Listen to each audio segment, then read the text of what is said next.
Welcome to the Fantasy Fangirls Podcast, where two sisters dive deep into beloved fantasy lore, characters, themes, theories, and more. I'm Lexi. I'm Nicole. And today is a very special episode as we say goodbye to the world of Prythian for now and answer your questions now that we're at the end of this 11-month journey. As always, let's jump right into our spoiler warning. With this being our final ACOTAR episode, everything, and we mean everything ACOTAR related, is on the table. That includes all 5 books, any bonus chapters, and of course, ACOTAR interviews with SJM. Then at the end of this episode, like always, we will head into our Maasverse Madness segment, where we give a big spoiler warning for Sarah J. Maas's other series before answering your ACOTAR questions that do include spoilers for Crescent City and Throne of Glass. So with all of that said, have we mentioned that this is the final ACOTAR episode? But if for whatever reason you have not finished the series, please do that.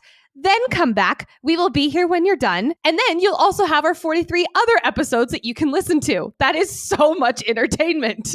Next up, we of Fantasy Fangirls are adults who say adult things about adult books. In other words, friends, this podcast is rated R. We will be speculating about ACOTAR 6, the next book, which means Asriel, which means what freaky stuff is that bat boy into? So please be mindful of little listening ears. Additionally, we are so excited to see you at upcoming live events. We are partnering with Barnes & Noble for the Onyx Storm Midnight Release Party on January 20th in Glendale, Colorado. We have so much in store as podcasting partners at Romantasy BookCon in Los Angeles in February and in Orlando in October. We'll also be featured guests at Enchanticon in St. Louis, Missouri, August 15th through 17th. And we'll be back at the Dragon Gauntlet in Boyne City, Michigan, September 12th through 13th. Links to all of these events and more information are in the show notes. And lastly, if you are as excited as we are for Onyx Storm and want all of the Empyrean content, please check out our website and follow us on social media, where we share our schedule, virtual events, theories, lore guides, recaps, and so much more. And now it is time to say goodbye, so long, farewell to Prythian for now. So this ACOTAR wrap-up episode is an Ask Us Anything style. So we are answering some of the questions our incredible listeners submitted over these past several weeks. You all are amazing, and we ended up receiving more than 300 questions. So we're going to do our best to dive into as many as we can, especially that go into this deep dive journey that we've been on. And since we are answering a lot of questions that multiple people submitted, we're crediting the question to the first person who asked it, in case you're like, wait, I asked that question too. But before we get started with all the questions, you know that saying, new year, new me? Yes, of course. Well, we know how to get your new year started off on the right foot. It is with Element. Element is a zero sugar electrolyte drink mix and sparkling electrolyte water born from the growing body of research revealing that optimal health outcomes occur at sodium levels 2 to 3 times government recommendations. Each stick pack or sparkling can delivers a meaningful dose of electrolytes free of sugar, artificial colors, or other dodgy ingredients. Element is formulated for anyone on a mission to restore health through hydration, and it's perfectly suited for athletes, folks who are fasting, or those following keto, low carb, whole food, or paleo diets. Element is a staple in this household, so much so that I literally have a can on my desk right now. Absolutely. My favorite ritual is after a long day, we're in winter in Colorado, is adding one of the chocolate medley flavors into some hot water. It's easy, it's healthy, hot chocolate, my favorite. Right now, Element is offering a free sample pack with any purchase. That's 8 single serving packets for free with any Element order. This is such a great way to try 8 flavors or share Element with a salty friend. Get yours at drinklmnt.com/FFG. This deal is only available through our link. So that means you have to go to drinklmnt.com/FFG. Also be sure to try the new Element Sparkling, a bold 16-ounce can of sparkling electrolyte water that Nicole is currently drinking. Let's kick off this final ACOTAR episode with some theory-based questions. First up from Maddie and actually quite a few other people, what is our favorite crack theory? I'm going to share something that I've never shared on the podcast before. Are you ready? Yes. My favorite crack theory is that Papa Archeron is the king of spices. And What? I know. It is that the Archeron family business was spice trade in Prythian, and it is as good as canon in my head now. This is my refresher TLDR for you. We know that Papa Archeron was a merchant selling all sorts of goods to the continent, like spices. What is Valaris known for? Spices. So yes, I do think that Papa Archeron and his ancestors before him traded spices from Valaris to places on the continent like Scathia, which is known for being rich in trade.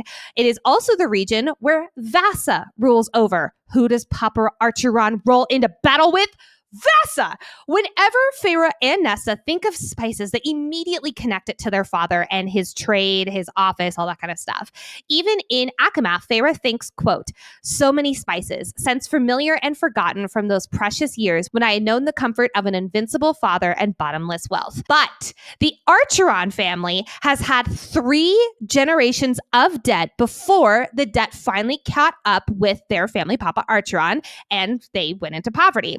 So, what if the family started losing their wealth in Valaris when Amarantha took over Prythian? Because when Amarantha took over Prythian, that halted all trade in and out of Valaris, thus making the Archeron family bankrupt, and then that debt caught up with Papa Archeron 3 generations later. Yes, this does mean that great-grandpappy or grandpappy Archeron didn't live very long, but I don't think that's out of the question. That is my craziest spice crack theory, and it, like I said, it is as good as canon in my head. I just can't wait for it to finally be confirmed because I am so convinced. However, some of my not so Spice Watch crazy theories are Gwen is a light singer, as we discussed in Silver Flames episode 5 at the Bog of Urid. I don't know if this is necessarily a crack theory because this feels just like it's going to happen, is Nesta will resurrect the Dusk Court. The Archerons are descendants of the ancient Fey warrior from the Bone Carver in Akawar. That's another, like, that's just, I feel like that's going to happen. And of course that Narbin is going to come back into play. We're going to go under the sea at some point. So these are my favorite crack theories. And real quickly, when I say crack theory, I think of ones that have minimal evidence, and it's not a hill I'm willing to die on, but I do find these theories very interesting and kind of out there, but still possible. So not in any particular order, but let's start with this one. Tamlin and Amarantha were mates, and Tamlin rejected the bond. This would give extra context to why Amarantha had her eyes set on Tamlin, and when Tamlin killed her, he started really spiraling into his own depression. Even though he hated her and would do it again, something in him broke that day and was one more factor in Tamlin's downfall starting in ACOMAF. Speaking of Tamlin, another one of my crack theories is that he and Cressida of the Summer Court are exes. I had totally forgotten that, and then I was kind of going back through some of the outlines, like refreshing myself, and it's like, oh my gosh, this is one of my favorites. Forgot about that. Another crack theory to bring up is that there are 2 different kinds of mating bonds. One is from the Cauldron, which is more of the who's the best pair for powerful offspring, while the other is from the mother, and it is a soul deep connection. Think of what Rhys and Feyre have. I like the idea of this theory because it explains the spectrum of the different kinds of mating bonds we see. And there's the argument that Elaine and Az are mates from the mother, while Elaine and Lucien are mates from the Cauldron. That would be quite the take on mating bonds, even though I am a soft shipper for Az and Gwen. So I just love the idea of this mating bond. I don't know if it's even feasible. We have not gotten any evidence towards it, but I do love that, like, the mother and the Cauldron have their own agendas, so to speak. A few rapid fire theories that I actually do think are true. Number 1 is, of course, that the Archeron sisters are descendants of High King Theon's wife and queen, who we believe was also directly related to the ancient Fey warrior that contained the Weaver and Koschei to their lands, like Nicole was just talking about. Along those same lines, another big theory is that the 8-pointed star is directly connected to the 8th territory, where the prison now is, which had previously been the Dusk Court. And Nesta is destined to resurrect it as a descendant of its original ruler. Another theory is that Ianthe established the Children of the Blessed. This would have happened before she went to the continent, so she's originally behind the cult. Another big one is the Onyx monolith at the top of Romuel is strongly connected to the rest of the Maasverse. I won't get into details here, but it can serve as a gate to another realm, or it is in and of itself from another world. Another rapid fire theory is that Eris knows Mor's secret, and he is probably gay as well. Oh, and also that Lucien will free Vasa from Koschei's curse and they'll end up together. I will stop there with my theory rapid fires. We have so many other questions to get to, and I know we'll talk a lot more about theories in the lead up to ACOTAR 6, whenever that is. I totally forgot about the Ianthe established the Children of the Blessed. I think we talked about that in episode 1. That is wild. I literally did a keyword search on all of our outlines because in each book they're all in one doc. And I literally did theory search for all of them to just refresh my memory because it's been a minute since we talked about some of these. No shit. From Catherine, next question. Do you think that Tamlin will get a redemption arc? I'm going to throw yes-ish. I don't think it's going to be a main storyline by any means. I do think that if it is a redemption arc, it will be what I'm going to call a sacrificial redemption arc where he doesn't come out of said arc alive. That way it makes space for Elaine to take over the Spring Court because I absolutely see the land choosing her as High Lady after he dies. However, I'm going to put a big asterisk here, and the reason I say ish is because I really struggle with wanting him to have a redemption arc. Do I think it makes sense for the story? Yes. But me as a reader, I'm because we had closure with Tamlin. We had the I hope you find happiness moment with Feyre, and that's honestly all I needed. He is someone who is so deeply broken and has many of his own issues that he needs to figure out. And again, this is me as a reader versus me as looking at the story as a whole. I do not want to see him figure his shit out. I have had his closure with him. It's like having closure with an abusive ex. It's you can go live your life. I just don't want to see it. And that's exactly how I feel with Tamlin. Okay, I agree with you 70% here. While I wish the door to the closure we got at the end of ACOTAR stayed closed, I am in full agreement with you that we did get that closure at the end of ACOWAR. The door is open again, so here we are. I think that Frost and Starlight and Silver Flames are teeing us up for some kind of redemption arc. Tamlin has hit his rock bottom, and it doesn't sit right that that's how things are left off, which automatically makes me believe we will get some kind of redemption arc because SJM character journeys, they are never linear.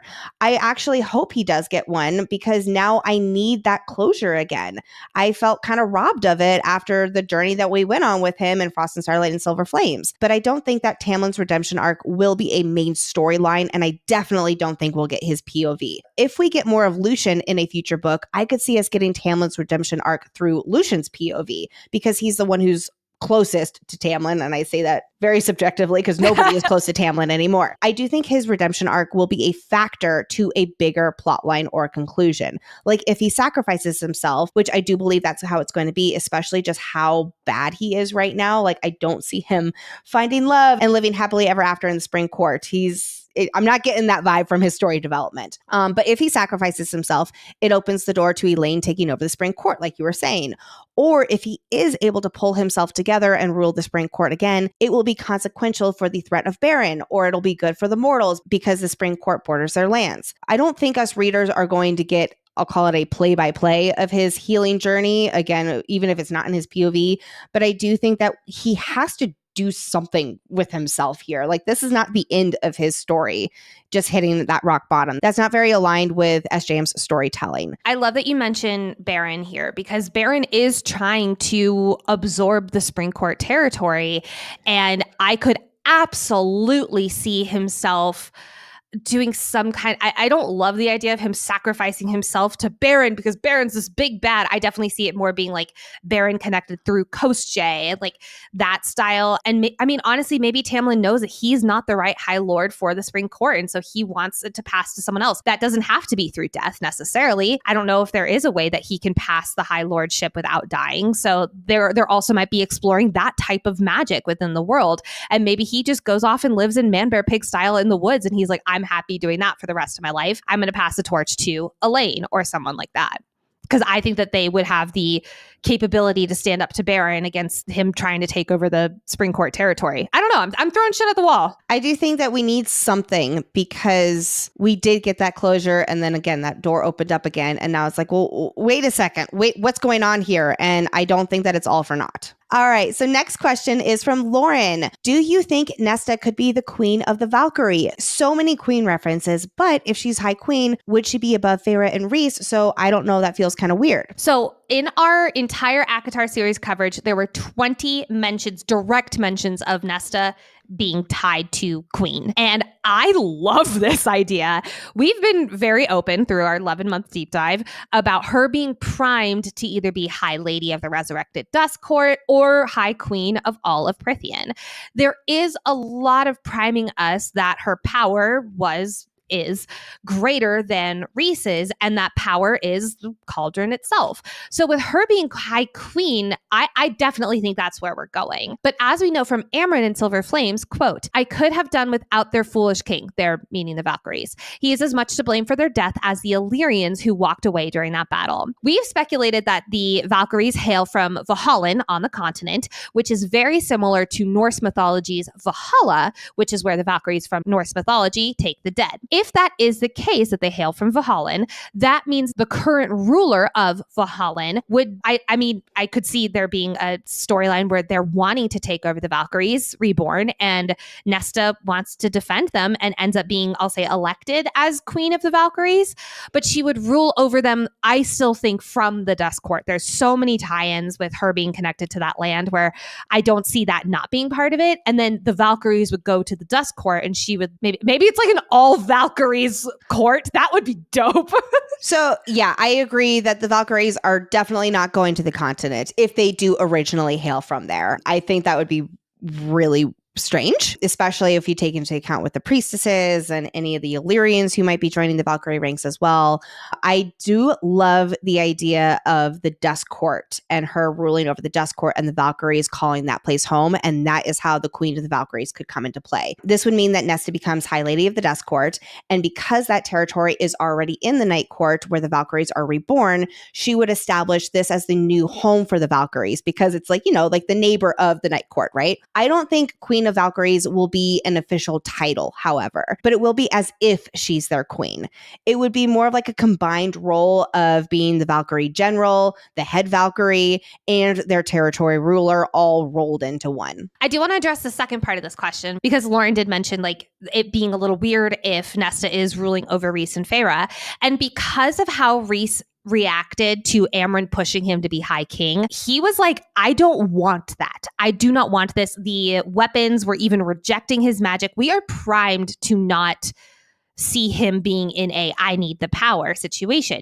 So I don't see her ruling over Feyre and Rhys as, I'll call it weird, because they are just so content with their family life in Valaris. The way I see it is that if Nesta is to become High Queen, there is a whole story we will have to experience for it not to feel weird with not just Rhys and Feyre, but with everybody. Even right now, she's like, I have a crown. I'm good. Like, I just want you, Cassian. Yeah. I do think that there is a whole story that we have to go through where it won't feel abrupt like it does for us right now. So yes, I see the potential of it ultimately not being weird with the twists, turns, and character development in the storytelling, but we really have to trust in that storytelling to take us on that journey. Yes, absolutely. Let's combine several questions into one. What are our thoughts on the next title?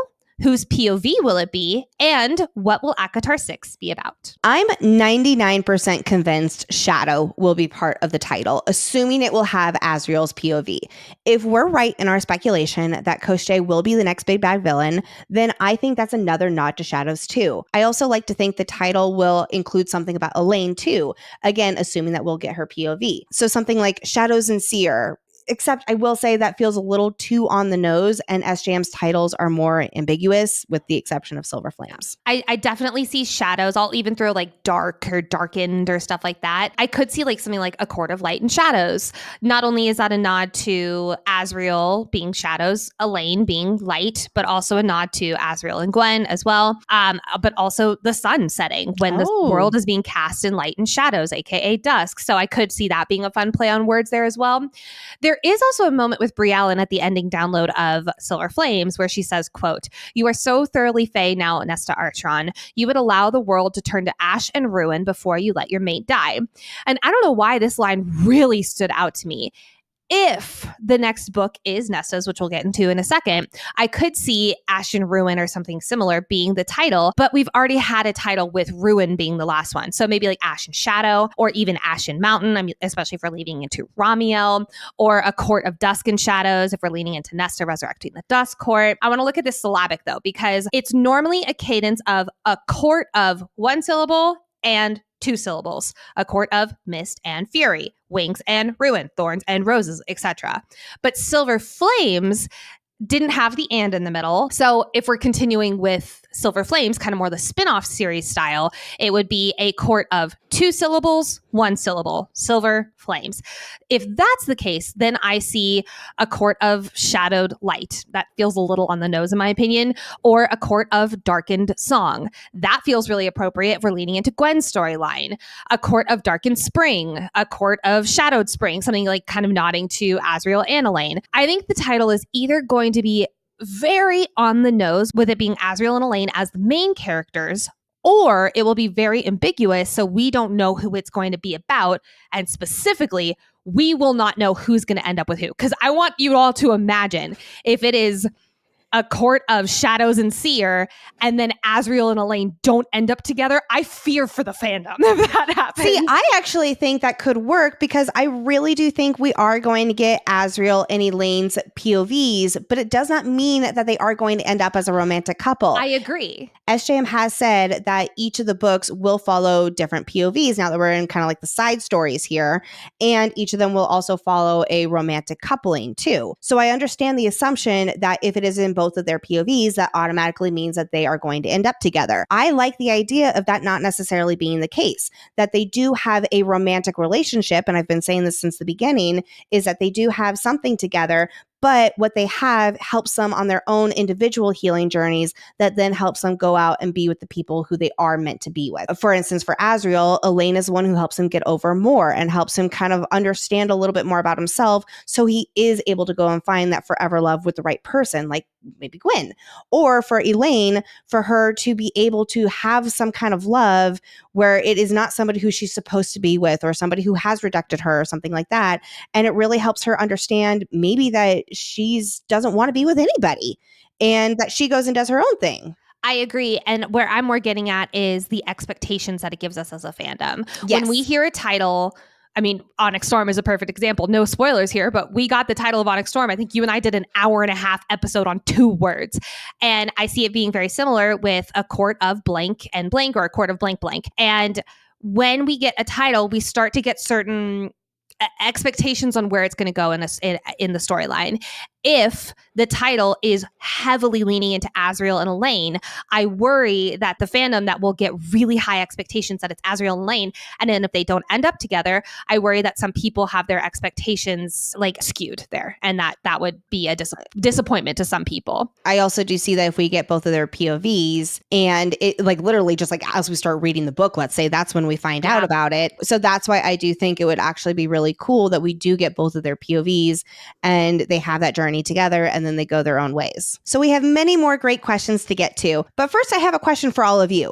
Did you know that millions of Americans grind or clench their teeth at night, like me, and most don't even know they're doing it? If you have jaw pain or headaches after a night's sleep, there's a high chance you grind or clench your teeth. Teeth grinding, also known as bruxism or TMJ, is generally caused by stress, and it can cause serious damage such as eroding away your enamel and broken teeth, which leads to expensive dental bills. The solution to protecting your teeth is a mouth guard, but mouth guards from the dentist can cost you around $500 to $800. The good news is that there's Remy. Remy makes dental grade, professional quality mouth guards without the painful price tag. They're up to 80% cheaper than what you would pay at the dentist. And my personal favorite, it does not require you to visit a dentist. As someone with dental anxiety, this is like, oh, thank goodness. Remy's process is simple. They send you an at-home impression kit to create molds of your teeth. You send those back to Remy, and Remy's dental team will make a custom fit guard and send them right back to you. Remy's guards are so comfortable to wear that most customers forget they're wearing them. Nicole and I did our impressions together,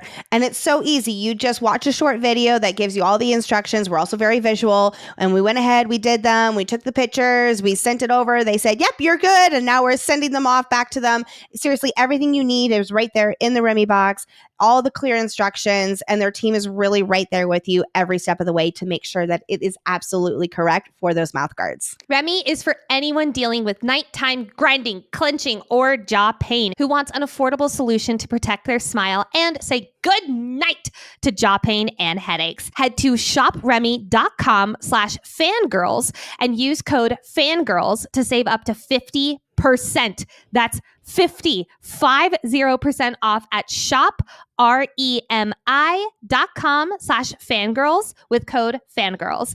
Give your teeth a break without breaking the bank with Remy. Thank you, Remy, for sponsoring this episode. So continuing our conversation about whose POV the next book is going to be, let's dive into Kate's specific question.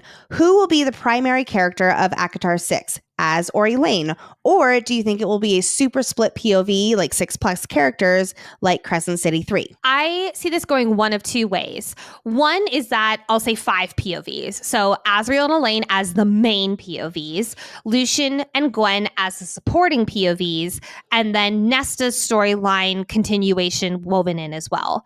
Or, and this is the one I am kind of hoping for, it will be almost a tandem timeline where Azriel and Elaine's story with Lucian and Gwen as supporting is happening. And then a few years later, we will get Nesta's story, which will be happening at the same time. Or maybe it's even Nesta and Moore's story where Moore starts to join training with the Valkyries. And that's how her and Emery meet together. So it's not only Nesta, it's Nesta, Emery, and Moore. So that's the love story in that book. I know I've been pretty open about believing Moore will have a novella, but I could absolutely see her having one split with Nesta, especially with the connection being the Valkyries. However, I think this will entirely depend on the separation of these two stories. Most tandem reads that I've read, and I haven't read a whole lot of them, so keep that, take that with a grain of salt, is the book, the two stories that are happening in tandem are happening in different areas of the world. And right now, at least as far as we know, all parties are in Valaris. Obviously, yes, Moore is back and forth on the continent, but we do know that that's not a forever thing. And of course, Lucian is jumping back and forth between the humans, the human realm, Valaris, and the Spring Court as well. But maybe Azriel, Elaine, Lucian, and Gwen, maybe they have to go to the continent to deal with Kostje, or maybe Ramiel, especially if they're going to go looking under it. I'll get to that in a second. The main reason I'm really hoping for a tandem is because I worry where it gets 5+ POVs, it can get really crowded.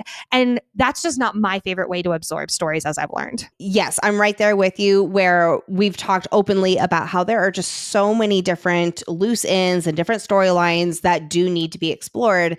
And it's this big question of like, how in the world is all of that going to fit in the next book? And I think that the answer is it's not. And I'm actually very grateful for that. Yes, we will have to wait a little bit longer, a lot longer, for some of our favorite storylines, but I do want to give some of these room to breathe and really be able to open up and go on these journeys with whichever characters they are. Addressing Kate's question about who specifically will be the main character, the main POV in the next book. For instance, in Silver Flames, it was definitely Nesta taking the lead with Cassian as the supporting POV character. I think that in this next one, it will be Azriel as the main POV and Elaine as a supporting character. So it'll be a switch between the Archeron sisters and the Bat Boys for this next one. So all this brings us back to the question about what the next book will be about. I think we can absolutely count on number one, Kostje being the big bad and the looming war with Baron, and that will drive them to work together. I think I'm willing to die on this hill. Baron will not survive the next book. Eris is going to kill him. Agree. And I think we're also both in agreement that it will be a blood duel based on that little teaser that we got from Azriel's bonus chapter there. I also do believe that with Kostje, Lucian will break Vass's curse. And I think that we are going to get a lot more unrest from the continent. There has been a lot primed for us. And I do think that Kostje will be a big bad villain who has Baron on the Prythian side, and then he really rallies the allies for the continent, and our crew is in deep, deep trouble, and therefore they need to band together, potentially under one particular high ruler, and that is how they will all go to war against each other. And you think that would all happen in the next book, or do you think that would be split between the next like 2 books? I think it could all happen in the next book because Silver Flames was very much a tee up for the looming war. I do wonder then in that case, if Koschei is, I'm going to say, dealt with in the next book, who would be the overall big bad villain? Because we know there's at least 2 more full books and 1 more novella. That's where I get into, I think the big bad ending villain, like the final boss, I think it's going to be the Daglin. I could see it being the Daglin. I could see a Daglin being under Romuel even.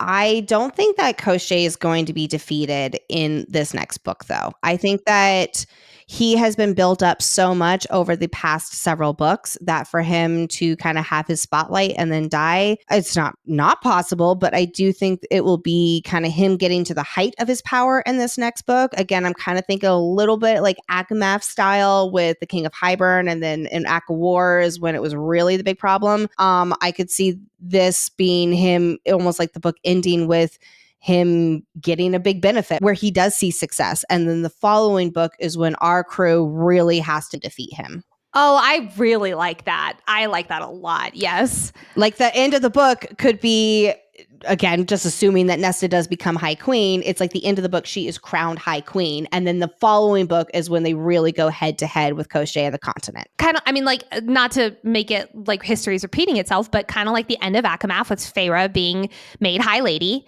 And then, but now it's just on a whole different level. I could definitely see that. Yes. Absolutely. Again, a lot of this too, I can't stop thinking about Game of Thrones too, where people are crowned, a king or something like that at the end of one season. And then the following season is then when the enemy forces go up against each other. Yeah, absolutely. So secondly, I think we are both in agreement that Romuel is going to play a huge role in the next book. And specifically, we are going underneath Romuel. We probably will find that palace, and we say palace loosely, like we're not saying like palace like da da da da da, like palace like tunnels, and there's definitely carvings underneath Romuel. We know that each of the sacred mountains in Prythian have one of these, but the Illyrians never looked under Romuel, so I definitely think we're going to do that. I think there's going to be some tie back with the black box that Elaine saw in her vision in ACOWAR, especially if we're sticking with our son of a pine tree connection. I just had an idea because there could be the whole issue about how in the world do you get under Romuel? What if the Onyx monolith, because it takes you to where you need to go, what if they have to go up Romuel again, touch the monolith, and then that sends them underneath Romuel, and it's based on their need there? Ooh, and like I could see that being like an Azriel and Elaine storyline where they have to go and do it together. Absolutely. Yes. And I think that would give them the romantic tension that they need to figure their shit out, whether they end it together or whether they end it being apart.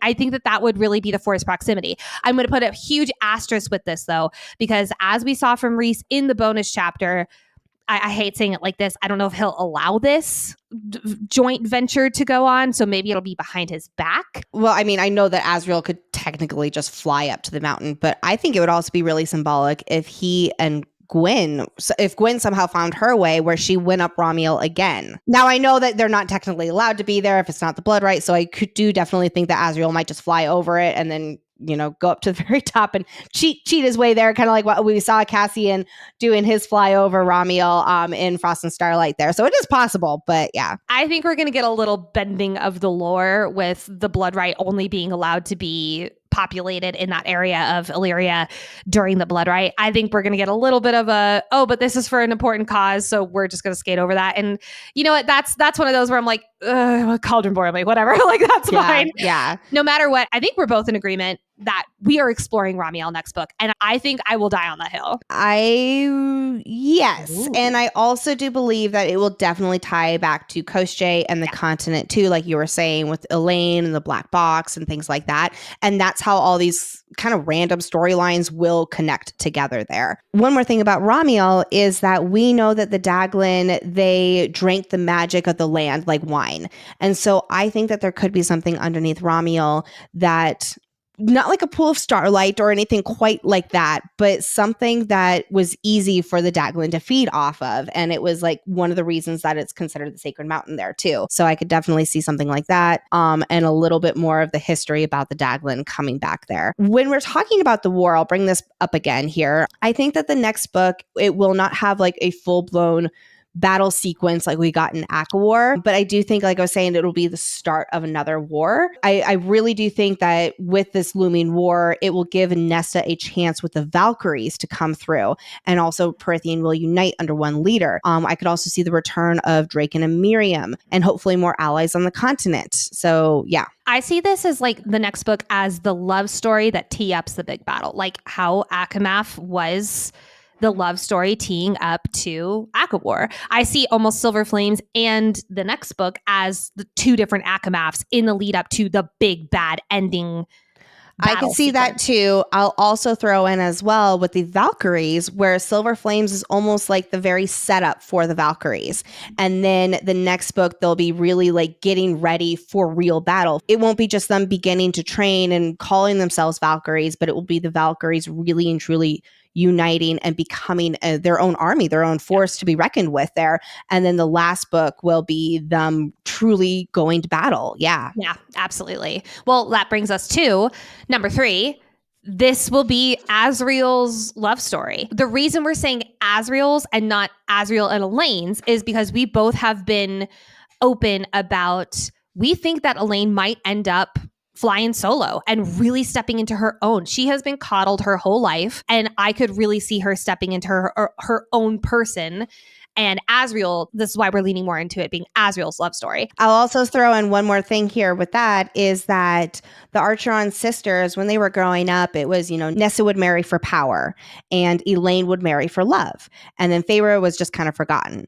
And so far, it's really been flipped on its head. Feyre got everything. She got the love, she got the money, she got the power. And Nesta, as powerful as Cassian is in his own right, he is a bastard-born nobody, as far as he considers himself there. So she did not marry for that power. She married for love. And I could really see Elaine not marrying anybody because she chooses not to go that route there when she was always the one who was destined to be the lovesick puppy, so to speak. Yeah. Exactly. I also want to throw in, because SJM has been open, not confirming, but she has been open knowing that Asriel is a freak in the sheets, and we're about to explore Asriel. And I'm assuming we had Silver Flames. Silver Flames was a spicy meatball. Hello. I see Asriel's story being just as smutty. I see it being just as spicy. I see it being that in a different way, because I think we're about to get some freaky shit on the page. So that's another thing that I can almost confirm next book's going to be. We're about to go on a journey. I don't know how else to say it. I can see that too. And I'll be very interested to see how that goes, especially if he does end up with Gwen because of her own traumatic history. And it would be her overcoming that and being with somebody who really does love her for who she is, who she feels comfortable with, and all of that kind of stuff. So, I could see that being a beautiful story of someone who is a victim of sexual abuse, learning how to trust and fall in love with sex again. Yeah. I think that is a gorgeous story. And I think that would be really interesting. I would read that. Absolutely. Number 4, I think Cassian, Feyre, and Rhys will really be taking a back seat, kind of more how Rhys and Feyre were in Silver Flames. Obviously, we have been open. I'm not going to beat this nail on the head. I do really, really, really hope they're more three-dimensional than they were in our coverage of Silver Flames, but I do not see them being a main POV. I don't see them being on the page very often. And I'll even throw Amryn in there as well. Number 5, I really think we're going to get more information about the Fey warrior who imprisoned both Striga and Kostje and is said via the Bone Carver to have descendants in the human realm, aka I think it's the Archerons. I think we're going to discover the Archerons and their family relation. But I do think it's going to be Nesta's story versus Elaine's and Feyre's. I agree with you. However, I could see this revelation unfolding in 2 different ways, or potentially even both ways. Number 1 is Kostje sharing more about the person who did imprison him. And we get little nuggets of information that, especially when we look at the whole Maasverse, we could piece that together and at least as a fandom confirm it, even if they personally do not have that knowledge yet. Or what I could really see too is if it is Elaine's story, she is a seer. And from her POV, we do get some kind of reveal about who this Fae warrior is and that they are descendants. And it teases up for the plot for Nesta's next book as it explores what this Fae descendant revelation means for their future. So in the next book, it's like it's solved and like we get that confirmation. And then in the next book after that is where it really opens up, okay, what does this mean for the rest of our story? Okay, I see. I love, especially if we're looking at, this wouldn't necessarily work with the tandem, but if we're looking at like a back-to-back storyline. So it's like if it's Elaine and Asriel primarily, and then immediately goes into a Nesta-focused story. I totally see that. Yeah. I really do agree with you that it will primarily be part of Nesta's story, though, especially with the 8-pointed star and the Dust Court and the prison. And there's just too much Nesta foreshadowing with all of that. Yeah. But I think that Elaine will be the one who helps us get the information that then takes Nesta on her journey there. Yes. Number 6 is something has to happen with the Spring Court. We cannot forget about the Spring Court, everybody. I will say this, though. If we get another book of Tamlin roaming in beast form and everyone's still worried about spring, but nothing happens again, I don't know how I'll feel about that. Like I said about Tamlin's redemption arc, I believe Tamlin has hit rock bottom to prep for what's next in his story and the overarching story. Especially if the next book does focus on Elaine, I think we could see the Spring Court coming back into play with the plot around Baron causing trouble. And rather than it being this looming fear, stuff is happening right now and we have to solve it. Last thing I'll throw out for what's next. When will Lucien find out about Helion being his dad? Never. That's a Everyone else plotline. in Prythian will find out before fucking Lucien will find out anything about his heritage. I like to think that it will be the next book and it will tie into his storyline with Koschei and Vasa. But I also, again, I don't think that it'll be completely solved. And I don't want him to just become the High Lord of Day only because that means that Helion has to go bye-bye. And I love Helion too much. Bottom line, there are way too many loose ends that we need tied up for these next several books. I really want Lucien and Helion to have a mentor-mentee relationship. I would love that. I really do think that Lucien has spell cleaving abilities and he just doesn't know it yet. And he will need to learn some of those before he is able to break Vasa free and go up against Koschei. I don't think there's going to be like a big boss battle between him and Koschei because I don't think Lucien can win that. But I do think that some spell cleaving is going to come into play somehow, some way. Next, from Abby, is Asriel's POV chapter canon? I'm assuming yes, but it's hard to see how this chapter would have such large implications when it's not included in the book. For instance, how does the necklace come into play when some readers may not know what it is? Maybe I want an excuse to ignore Rhys's bad behavior. You and me both, Abby. So the long story short of this is, yes, this bonus chapter is canon, and it is a pattern of Sarah J. Maas's to have bonus chapters with really, really important info. This happened with almost every one of the bonus chapters in Crescent City 3. No spoilers there, but just it's all of them. This is not the first time we've even seen in ACOTAR a bonus chapter be referred to in later books. In ACOMAF, there is a bonus chapter with Nesta and Cassian talking in the human realm. They're flirting together and all that kind of stuff. And this is referenced once or twice in ACOWAR and then again in Silver Flames. I think we can assume the bonus chapter from Asriel's point of view is absolutely going to be referenced in a future book, especially with him and Gwen's relationship developing that night, with the necklace, all that kind of stuff. I've talked about how I do think that Elaine is going to see the necklace on Gwen, and there will be kind of a, that's my present. Like, what's that? And also, if Asriel gets caught with Elaine again, there could absolutely be a wedge between Rhys and Asriel. As much as I hate that, I definitely see that happening. I do wonder if Rhys is going to have a little bit more leniency now that he is not terrified for his mate dying, because I really do think that in Silver Flames, a lot of his behavior could be explained because of his personal distress. Fair. I would need a through line. I would need him to address it, because if he just goes like a flip-flop without any kind of like, hey, like, I'm sorry I did that, like that feels not consistent to me. And that feels really whiplashy for us as readers. Or if he does really look at it more from the political ramifications and leaning into that. Because we have had some listeners reply back to us from our bonus chapter really outlining, like, I understand why Rhys is this upset about it. And I definitely do understand that perspective because of the political issues that could happen from that, because Lucien is so central to so many alliances and whatnot. I do think that it would have to be addressed between them being brothers and their own separate relationship there, and Rhys just wanting his brother to be happy. Yep, agreed. With the question about whether Azriel's bonus chapter is canon, I think that the general rule is if the author writes it, it's canon. Yeah. Is it unfortunate that it's a bonus chapter only available in certain stores with certain editions? Yes. And unfortunately, that's another reason the publishers want you to buy that book. There's an exclusivity quality to it. We're going to move into some more Fantasy Fangirls focused questions. But first, Lexi, I got to get real.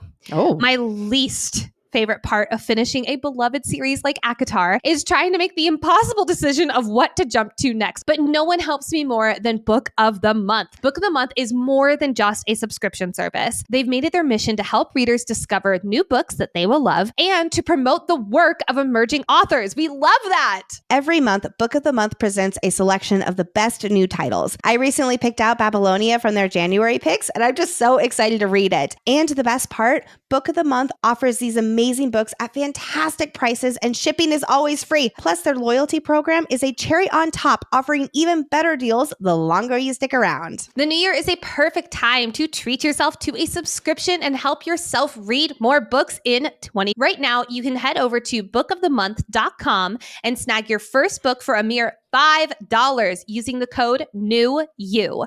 It is such a good deal. We cannot recommend Book of the Month enough. It's not just receiving books, it's the joy of discovery. That's bookofthemonth.com and use code NEWYOU to get your first book for $5. And make sure to let Book of the Month know that we sent you by selecting Fantasy Fangirls under podcasts in the survey after picking your book. For the next set of questions, we're going to focus more on this Fantasy Fangirls deep dive journey as we reflect on how we've covered the ACOTAR series.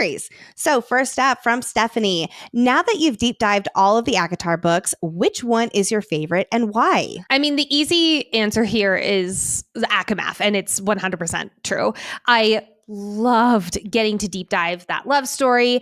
But what I'll say was the extra cherry on top was Feyre's journey in that story, especially when I look back on moments that really stood out to me. I think about when she was bogged down by the titles of traitor, whore, liar, all of those things. And then there was that moment in the Court of Nightmares where she says, quote, "and I just became." And she lets go of all the labels that were really bogging her down. Deep diving Feyre fully accepting herself was a beautiful experience. And that was not what I was expecting to be really touched by when we went into ACOMAF. Yes, I feel the exact same on all of those fronts. Yes. But because saying ACOMAF full stop is such a boring answer, I'm going to expand a little bit on my number 2. And I'll throw in ACOTAR Book 1. I was floored at how many little teeny tiny moments I missed on previous reads. For instance, when Feyre is in dreams and she has the shadows in the background watching her, and how we learn in chapter 54, that's Rhys. Speaking of chapter 54, I remember having chapter 54 literally open the entirety of ACOTAR Book 1 coverage. And I would constantly look back in that chapter. I'm at this point, between you and I together, I'm pretty sure we could recite it from memory. I would not be surprised. Yes, definitely. Before the deep dive, I was not the biggest fan of ACOTAR Book 1 until we went Under the Mountain, at least in comparison to the rest of the books. I still absolutely fell in love with the series from Book 1 and could not wait to keep reading it, but I've been pretty open that it's just not my favorite out of the series. And while it still is not my favorite, I have such a greater appreciation for A Court of Thorns and Roses and how much of a setup book it is. Why Feyre needed the love story with Tamlin first and how it helps her on her path. You're saying, also the foreshadowing for ACOMAF and how we've always had chapter 54 open. Oh my goodness. And it made me really realize how ACOTAR walked so ACOMAF could run. Yes. Yeah. Similarly, ACOMAF is still my favorite too. The introduction to this found family, Feyre's healing journey and truly coming into her own, the love story between her and Rhys and the Chapter 54 reveal, the expanding magical world with all the powers, the different courts, and of course, places like Valaris that make me just want to jump through the page and go there. I don't think I've read another book that gave me that same feeling. And I've read multiple series that have really come close, but man, there is something so magical about the Inner Circle and Valaris. Our deep dive did change my number 2 series ranking, though. It was originally a tie between ACOWAR and Silver Flames, ACOWAR for the plot, Silver Flames for the character development. But now, after deep diving both, I've got to go with Silver Flames in second place. Yeah. Nesta's character journey is the best I've ever read. I felt that beforehand, but I felt a lot better about most of the plot that we got in Silver Flames and a lot of the lore that it definitely jumped up to number 2. So then, okay, so wait, then what is your official 1 through 5 ranking? Number 1, ACOMAF. Number 2, Silver Flames. Number 3, ACOWAR. Probably number 4, ACOTAR. And number 5, Frost and Starlight. Yeah, I think it would go ACOMAF, ACOTAR, Silver Flames, ACOWAR, Frost and Starlight. Yep. I think that would, and I think that's actually how it was when we first started the deep dive. So if anything, it just locked it into place. Next question from Emma. What's your biggest change in opinion or viewpoint from before the deep dive to after? Let's do this split. So let's say the change for the better and then maybe change for the worse. Yes. So let's kick it off with change for the better. Asriel and Elaine. Yep, Absolutely. me too. We still soft ship Gwen and Asriel, but like I have such a much deeper appreciation for Asriel and Elaine as 3D characters than I ever did before. In our ACOTAR episode 1, I'm pretty sure I ripped Elaine a new one. I was pretty open about not liking her at all. But throughout these, 43 episodes, I've really found an appreciation for her soft, quiet courage, especially in ACOMAF, which is funny because she really doesn't come into the story in a bigger way until what I feel like is ACOWAR. But I remember during that coverage, there's a moment where Elaine really stood up to Nesta and basically said, we have to help Feyre with the queens. And we saw Elaine spring into action in a way we never really had before. And my opinion still stays the same as when we covered that episode, is that is the true Elaine. Someone who does spring into action, not loudly, because that's not her, but for what's right in the moment. She's just been shoved down and coddled her whole life. So it's not her initial reaction until she's really starting to come into her own. And then on the flip side, there's Asriel, who I started really finding an appreciation for his humor, which I never thought I would say, and his caring. He is so much more dynamic than just the quiet bat boy, especially with him teaching Feyre how to fly. And of course, his bonus chapter that we've talked endlessly about. I am way more excited for their book now, having a greater appreciation for their depthness of characters. Now, I'm also going to throw out the biggest change of heart for the better. And I don't know if this has changed, but it's more like, whoa, I did not expect this person to be this high, is Gwen. I liked her a lot on the previous reads, but now I will rally behind this girl with pitchforks and fire. Like, I think that she is so great. She quickly climbed up the ranks as one of my favorite characters in the series. And I really appreciate her a lot. Yes. All of that. I'm being quiet here because you're saying exactly what I feel. Yes. I'll go ahead and add a few more in here for the better. For me, Nesta and Cassian, both as individuals and as a couple.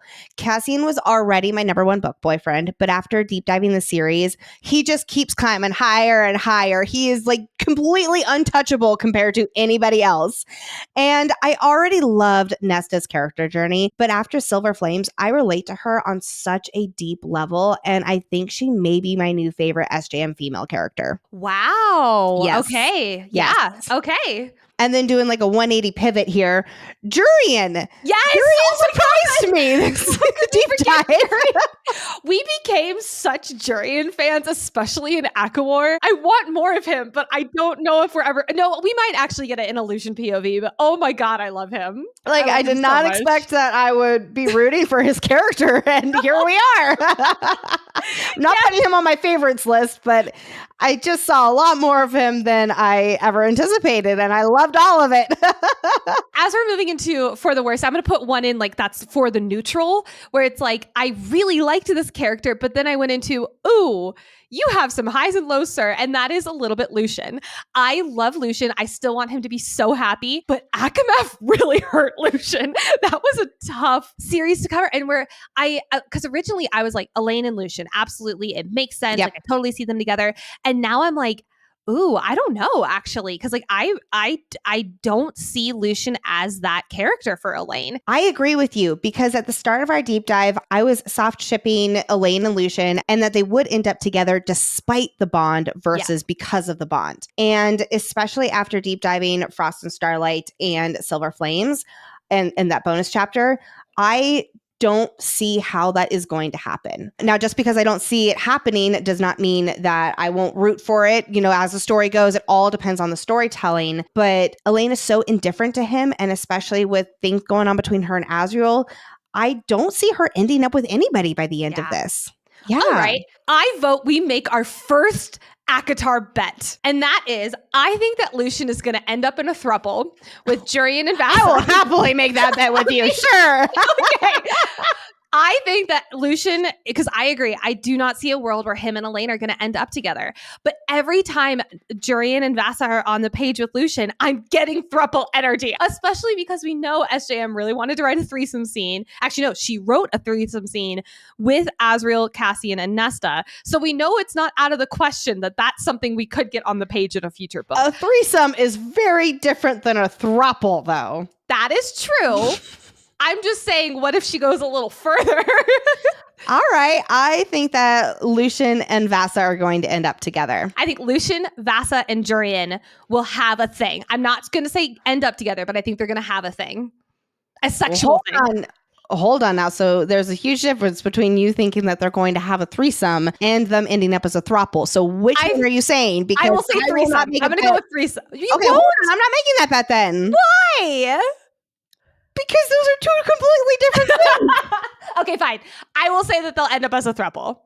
Okay. If I win, you have to do one Inner Circle Debrief for ACOTAR 6, and it has to be the most unhinged Inner Circle Debrief we've ever had on the show. That sounds great. Awesome. I will happily do that. And if I win, you know what? I'm just going to go with my default. You know, I go with a sleepover babysitting. A sleepover babysitting. Okay. Yes.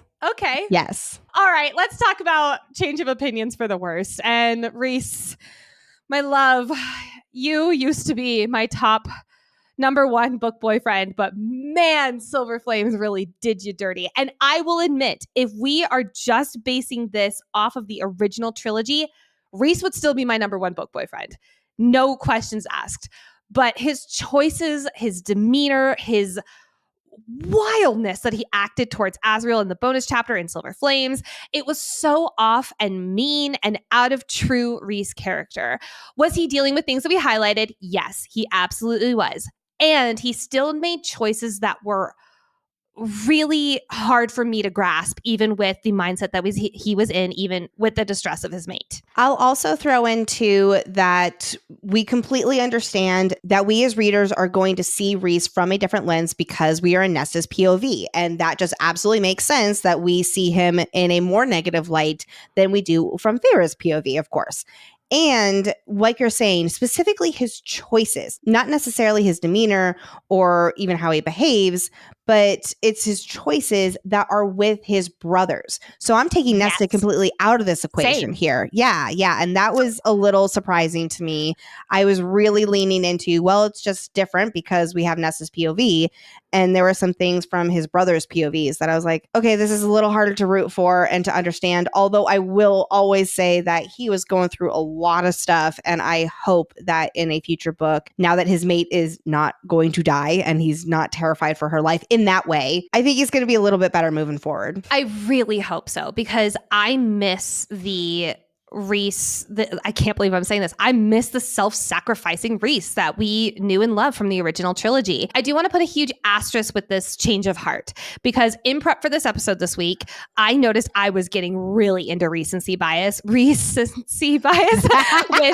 Silver Flames coverage. So I actually went back and re-listened to ACOMF so I could feel my shoulders drop when it comes to Reese. And that happened 100%. I was like, oh my God, that's why I love this man so much. He's amazing. But sadly, his character really did take a nosedive in the second half of this coverage. So I am going to put him as my change for the worse.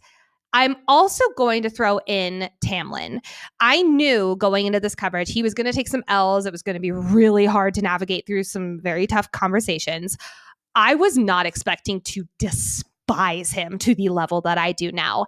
His choices that he made were so blatant red flags that I just didn't even catch on my first few reads. And I was like, wow. And that was really hard to cover. And boy, oh boy, he was hard to root for. Yeah, he was. I was definitely doing my best with looking from his perspective, because it is important to look at it from his perspective and to get that context. And it can be hard. When I think about for the worse, I don't really have any big character that comes to mind, at least one that you haven't already mentioned here. So I will say slightly more.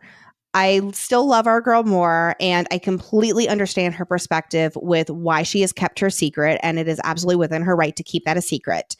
And I feel like she does use Cassian and Azriel and is a little bit immature about how it all is, and is creating conflict that does not necessarily need to be there, and is playing with specifically Azriel's feelings that doesn't sit right with me. Even if she is absolutely allowed to have her secrecy and all of that, there's just something that comes off in how she's covering it up and how she's really pushing other things on that I don't know. Yeah. Well, like, I'll because I agree with you entirely. Like, there's that moment where she's telling Feyre, this is like, this is what I've been doing. And it's an ACOTAR. And she even says, she's like, she slept with Helion so that she could get Azriel off her back. And there's a huge difference between, I don't want to share my secret, which she has every right to not want to share her secret. And she can also sit down with Azriel and say, I don't see you that way. Yes. Cut the poor man a fucking break. Like, yes. And I know that some people in the fandom say that, well, it's his responsibility too. Oh. And yes, there is just a huge miscommunication between both of them. And he should have gotten the message by now.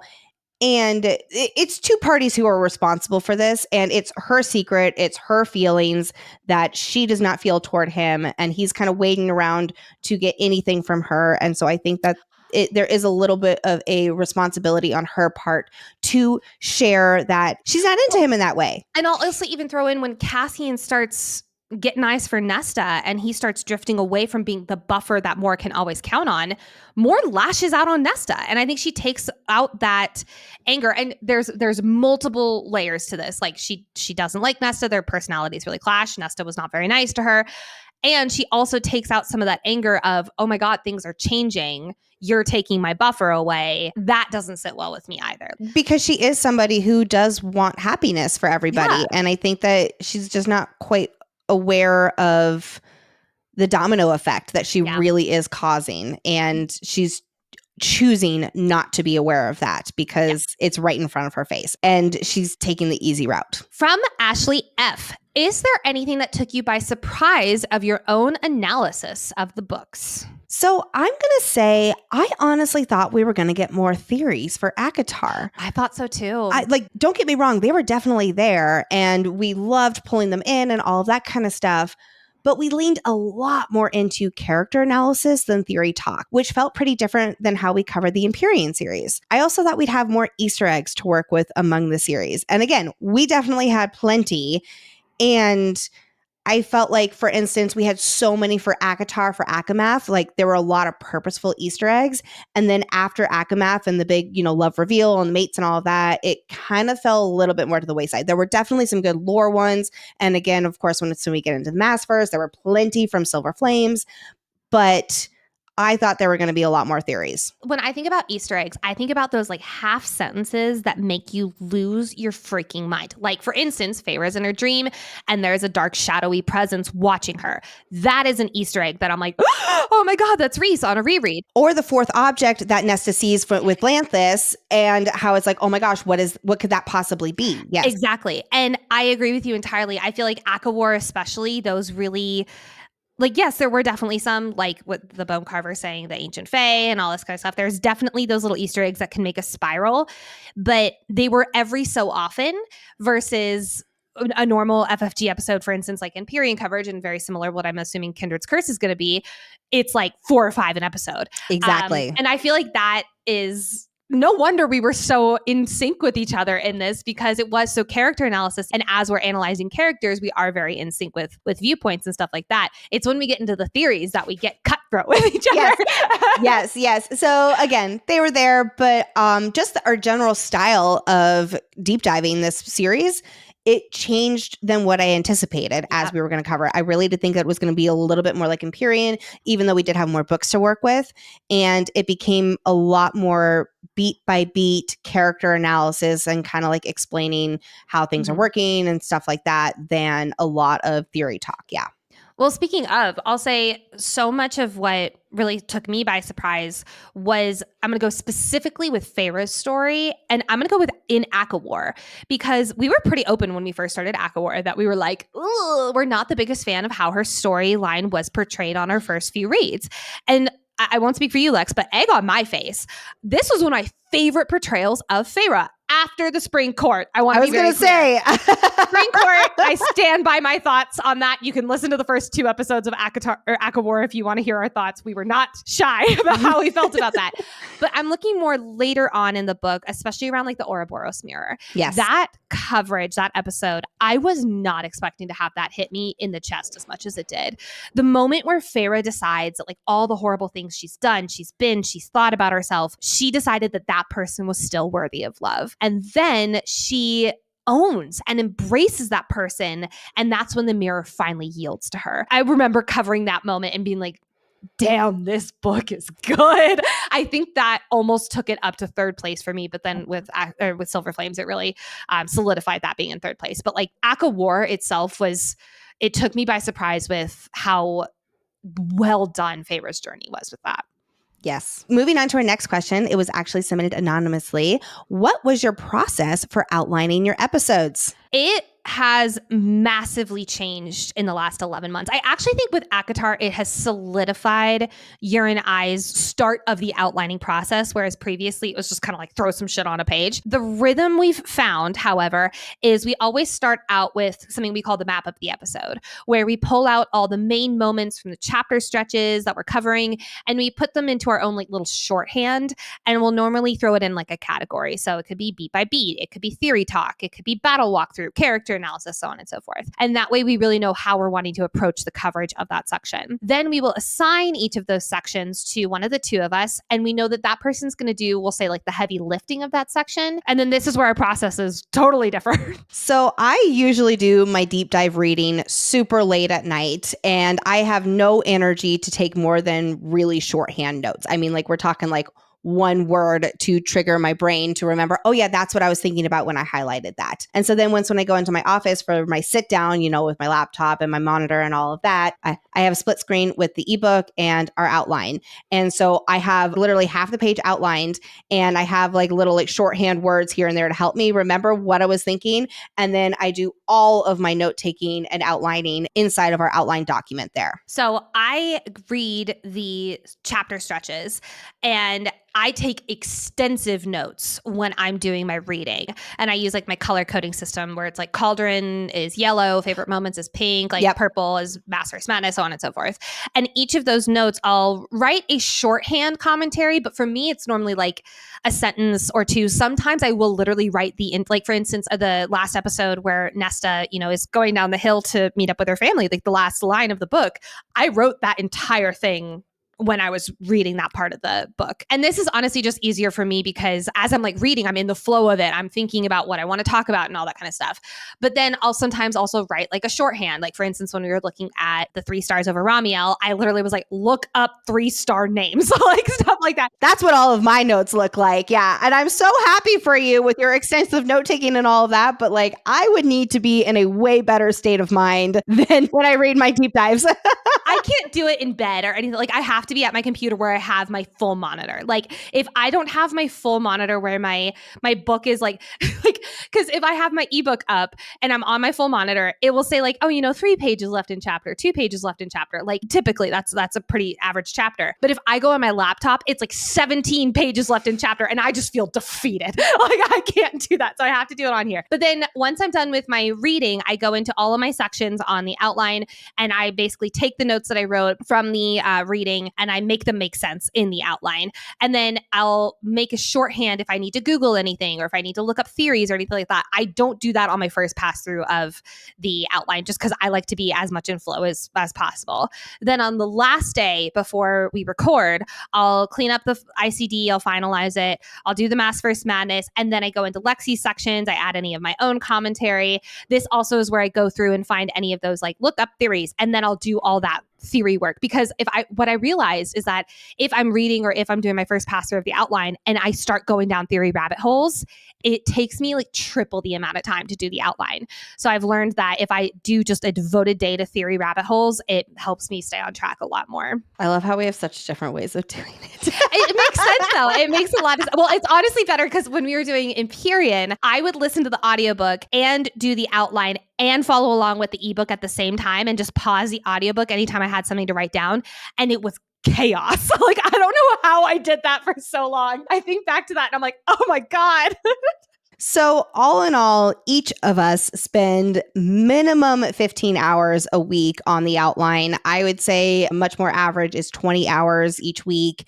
And, some weeks are more, especially if it's a prison episode or something along those lines where it is very lore heavy, or if it's very theory heavy, or if it's, like the lake scene or something like that, where it really does require a lot of extra care, then I would push it more up to like 25 hours a week for each of us. Absolutely. And that is like one small part of what our business is now. Yeah.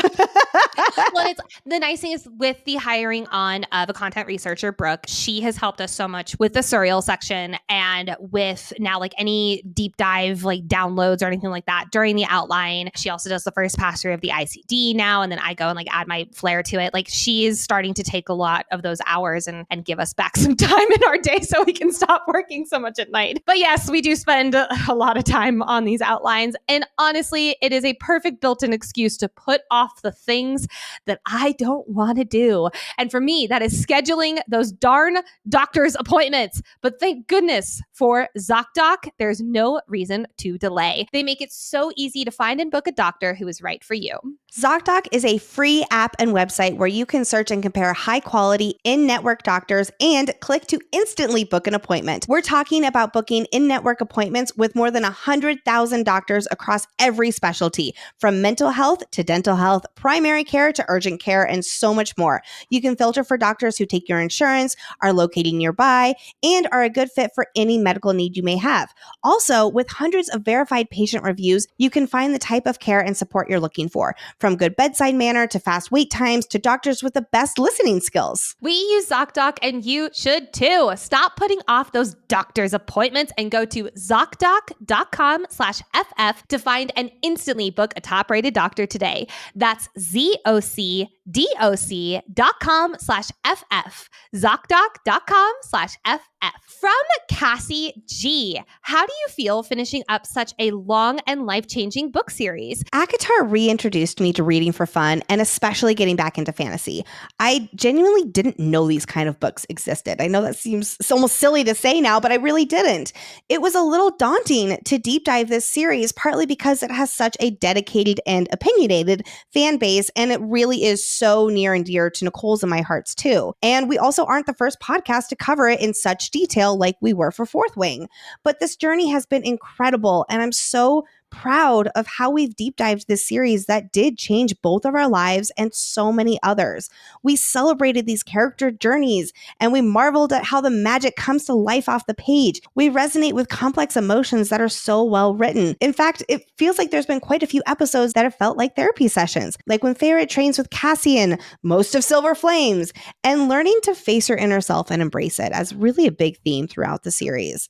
Hearing from so many of you who also connect with these characters and what they're experiencing, I can't express how much it's meant to us to hear you say that you feel like you're hearing the words and hearing the voice of what so many of us feel. And we're really honored that you choose to listen to this ACOTAR deep dive. This community is also unmatched. We're all readers who love the magic of these worlds, who care about these characters, who love to exercise our brains with theories and lore. And it's so special to bond with all of you and have this little corner of the internet where we all feel welcome and heard and celebrated, and we can share these passions with one another and really understand each other. Like, it is so bittersweet to end this after 11 months. This is also the series that got me back into reading. And I'll go into specifically like our coverage of ACOMAF. That was one of the most beautiful, fulfilling experiences I've ever done in my creative life. And I remember going into the outline every day for that coverage and just being so excited to deep dive that book. And I was also a little nervous going into books post ACOMAF because I was worried that with the big Feyre and Rhys love story over, I would lose some of the passion I had for the series. And that did not happen at all. If anything, I even got a greater appreciation for the lore and the ACO War and the battle scenes. And of course, the character development from Nessa and Silver Flames.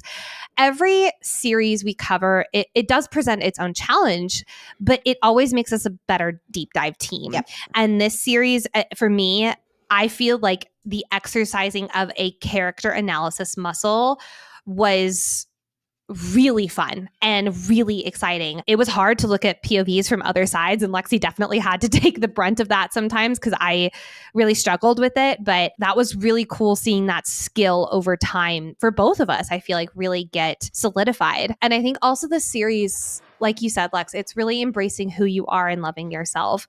And I can truly say, from deep diving this series, I have taken some of those lessons to heart in my own life. I know I keep going back to like the Ouroboros mirror coverage, but that has really stayed with me in a way that I never thought it would. Looking into the mirror and accepting every part of yourself, the good, the bad, the things you adore, the things you hate, and saying, I love you to every part of yourself is something I'm actively working on in my own life. And that was absolutely inspired by Feyre's journey. Yes. And I'll say for me, it was a lake scene. Like you all heard me. I was crying into the microphone, and behind the scenes, I actually needed to take a break and go collect myself because I felt so strongly, not in a bad way, but just like a really good therapy session, like I was saying there. Yeah.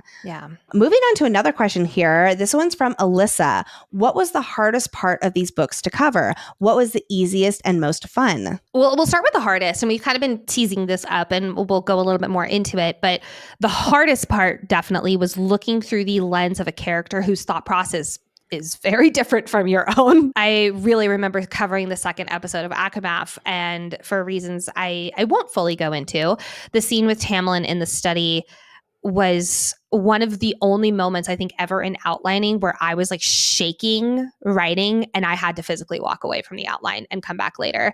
And if I remember, Lex, I think that was a moment where you took over quite a bit of my sections during that part because I truly couldn't do it. So yes, while we're like covering fantasy books, there are some topics that are so real and difficult to navigate our way through where we are feeling like we're doing the story justice and simultaneously not zeroing in so much on the negative repercussions of it. We really always do try to do the story justice in a greater point where we're looking at how can this affect the character in long term. Emery and Gwen's story is another really great example from Silver Flames where we wanted to do that story justice, but we also didn't want to harp so much on the negative where we were overlooking the beautiful journey that they've been on. It's also really hard to put our minds in a character who, quite frankly, we're pissed at. Like Tamlin at the High Lords meeting is a great example. I'm also going to throw in for like hardest parts of coverage was Maasverse Madness. Yes. I think I've reread the Maasverse like 2 or 3 times since we started doing this deep dive, and I still feel like I missed so much. Having 16 books in your head and on your laptop open at any given time is really challenging. You're constantly having to cross-reference. You're looking back on something. I'm really, really proud of us for doing it. I'm really, really excited we're going back to a book that has 3 books because it is a massive undertaking, and I really am proud of us. But thank God for the ebook search function. Yeah, definitely. I will say too, when it comes to the Maasverse and not giving spoilers, there are some really critical things that you find out in another series in particular that has made it hard for us to cover certain aspects of ACOTAR without giving spoilers, but also not completely playing dumb. I know that some people on our social media clips have been like, well, you clearly haven't read XYZ book. It's like, no, we just don't have it in this section here, everybody. So it's been hard to navigate those spoilers, especially when they are so prominent in certain areas. Yeah. One other thing that I will add that's been a little bit difficult to cover, especially from like my lore brain part, is how some of the magic works when the series is a little like, trust the magic, you know? In other series, again, like Empyrean, and I'll even say Kindred's Curse Saga, there's more rules to the magic. And it's a bit of a free-for-all in ACOTAR. I think that's pretty common when there's fae in any series. And it can be really hard to try to explain when there are contradicting descriptions or very vague details. And it's something that we just kind of have to chalk up to, you know, magic. And my brain doesn't always like to do that. So it's been hard to navigate some of that because I know so many of you are also confused. And I want to always provide as much clarity as possible. And sometimes the clarity is just not there. Yeah, definitely. As for the easiest and most fun part, I do keep going back to the ACOMF episodes. Like that book was not easy, but because it was dense, but it was a joy to deep dive. We were talking about like the love story, it got us back into reading, but even some literary standpoints, I want to highlight the coverage of chapter 54 because that was very different from our typical outlining process. And it was one of the most fun, I'll say fun episodes to make an outline for. I remember I'm glad you feel that way. Okay. Well, I remember listening to Falling by Harry Styles just on loop for like 4 days straight and just getting chills left and right as I was doing all the cross-referencing. Like we mentioned how we did our outline coverage earlier in the episode. Chapter 54 was really one where that went out the window. Like I remember having ACOMF open, ACOTAR open, the outline open, and I was almost following along side by side between ACOMF and ACOTAR to make sure that I was looking at, and I think you and I were very similar here, where we were looking at both Rhysand's POV and Feyre's POV side by side to see where they were aligned in their thought process, where they differed, where there was like a half sentence for Feyre and there was a whole paragraph for Rhysand in chapter 54. And that took a long time, but I'll never forget that moment. That was really fun. I'll also throw in an episode that was really fun was the Summer Court. We looked at that episode just as shits and giggles and a summer vacation. I don't know why it made such a huge difference. It was the same style, but it just made that was just a fun week. It was also an easy episode compared to the last few that we'd been doing. I had been in the process of moving and had a lot of stuff going on in my personal life that was really hard. Yeah. And so going into the Summer Court, it was like, okay, it was kind of like nice bookends where instead of most of our episodes that it's like a lot of different things happen, this one was like all in one place and it had a running theme and it was like, wow, this is easy. Yeah. We even like dressed up in our summer gear. Like, I think that was one of the first episodes that I did in my new office before I went with this background one. I'll also say that while it's tough to work with so much source material because we're bound to miss some details, there's also a lot of easiness covering ACOTAR because it is the biggest fandom out there with a built-out wiki, even if some of the info is wrong sometimes and no way can it ever be relied upon.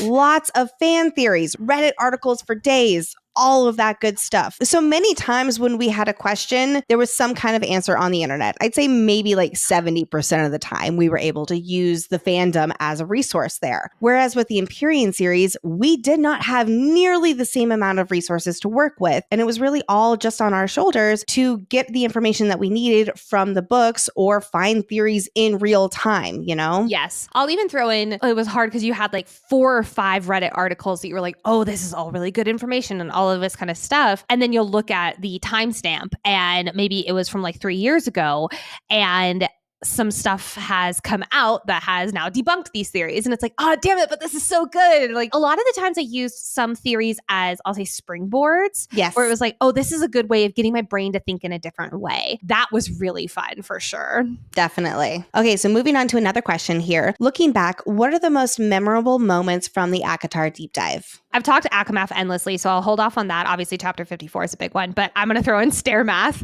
That was so funny, especially how many people sent the clip from Empyrean where it was like, I'm never going to use the Pythagorean theorem in my entire life. And then seeing how much that played into at least the first rendition of Stair Math. I'm also going to throw in the Weaver's Cottage. I loved looking at the Weaver song and going into the lore behind that and looking at what that could possibly mean theory-wise, or anytime we had to look up a backstory where it was like Kostje, for instance, our real world son of a pine tree, Ivan Sinosnovich, and all of that kind of stuff. I think that was really fun. I'll also throw in Religion Watch, connecting a lot of the Amryn storylines and backstory and Lashon HaKodesh and stuff like that to Hebrew. And that religion was really interesting because it's just not something I'm familiar with. So anytime I got to expand my knowledge base of something entirely new, that was really memorable. As far as the most memorable moments, I'll go ahead and say, for me, I feel like I really came into my own with our ACOTAR coverage. And my personal journey of podcasting has been really memorable for me. For instance, swooning over Cassian, singing my millennial songs and making pop culture references, the battle sequences. I feel like I started to get into my groove, especially with Iron Flame. But the inside jokes that we have formulated here with ACOTAR, it's been so much fun and so unique. A few particularly memorable moments was covering Starfall and Agamath with me saying splooge every chance I got, the final battle in ACOWAR, and just all of Cassian and Silver Flames. It's been so much fun creating these inside jokes. They just come naturally as you cover something for so long. And I felt like we definitely had that with Empyrean. And we were a little bit nervous about how that would all play out with ACOTAR. And of course, it takes a little while to get into the rhythm. And that's the case for... Throughout episode 1 was Man Bear Pig. And that true. Never left this podcast. Yes. So just that was really fun, is looking back on all of those inside jokes that we now have with all of you too. You know, people are like, I can never hear dining room and not think of Nicole in the dining room, you know? Last night I was at trivia with like an ACOTAR trivia with a bunch of FFG Denver people, and one of the questions, the answer was Claire Better, and you could just hear echoed throughout the bar, never forget you're Claire. And I was like, Brett and I like looked at each other and I was like, oh my God. And I'm like, that is always so fun. Yes, definitely. All right. Next question is from Chloe. Favorite character before deep diving and favorite character after? I know we've kind of touched on this, but let's lay it all out there now. Favorite character before deep dive, hands down, Rhysand. I mean, if we had stopped at ACOWAR, it would have stayed Rhysand. Can I say that again? His banter, his chess playing, his priority of choice above all else. Like, I am a moth to a flame with that shit. But for all the reasons I've stated before, it did not stay Rhys, obviously, because of the way his character was acting and yada, yada, yada. So if I had to go with favorite character by the end of Silver Flames, I'm actually going to throw out Cassian. Not for book boyfriend material. I was going to say, don't make me fight you, Nicole. No, I wouldn't dare. You would win. I think for his emotional intelligence, his ability to like cut loose, have fun. May we all remember the winter solstice decorating scene. I'm also going to throw in Feyre. I really appreciated her character journey more and more, even as it does get very 2D in Silver Flames. She was still enough in character that I will keep her on this list. And of course, I've already mentioned Gwen. Gwen, even though we got only one book with her, I found such a new appreciation for her lightness, her constant curiosity, her determination above all else. Of the people on this list, I think she's the one I most resonate with, and I'm really excited to spend time with her going forward. Me too. I'd say my favorite character before the deep dive was probably Feyre, and my favorite character after the deep dive is 100% Cassian. I think Feyre took a few L's in the beginning of ACOWAR and then lacked some character in Silver Flames. I don't think that was her fault. Like, I still love our girl, and especially what you were talking about with the Ouroboros mirror and how her own healing journey and really coming into her own as the High Lady of the Night Court. I know I joke so much about how I love Cassian, but from a character perspective, he really is my favorite. Like you were saying, his emotional intelligence, his sense of humor, his loyalty, he is just everything I ever want in a character. And he does still have some of his own flaws too. And he always tries so hard to do right by them too. I just love him so much. Yes. Before we move into some rapid fire questions, we do want to take a moment and tell you about today's sponsor, Ritual. If there's one thing we have learned in life, it is that life's responsibilities just keep growing and growing. You say, I'll deal with that when life calms down. It doesn't, and it can be so hard to manage that stress.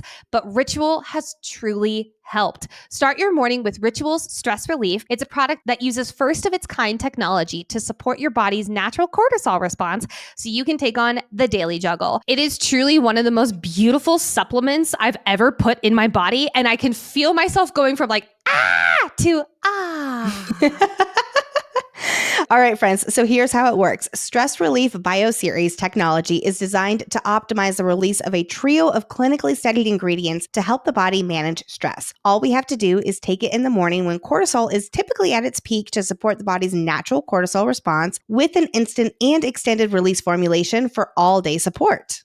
The juggle is real. Don't just respond to stress. Get ahead of it with Stress Relief from Ritual. You can get 25% off your first month at ritual.com/FFG. Start Ritual or add Stress Relief to your subscription today. That's ritual.com/FFG for 25% off. Now let's go with some rapid fire questions from Rose. When will we get the next book? 2025 or 2026? We're going to have to start with the first big blanket statement that we do not know. As we're recording this on December 20th, 2024, we do not know. We have not been told anything, so this is entirely speculation. I can pretty confidently say, though, that I don't believe we're going to get it in 2025. Agreed. From a book marketing standpoint, and from what we know with publishing, she's not going to pull a Taylor Swift and just drop a whole book out of nowhere with no lead up. And for a book like this to have lead up, typically it is around a year, if not just slightly under a year. So with all of that said, I do think it is highly possible that we're going to get more information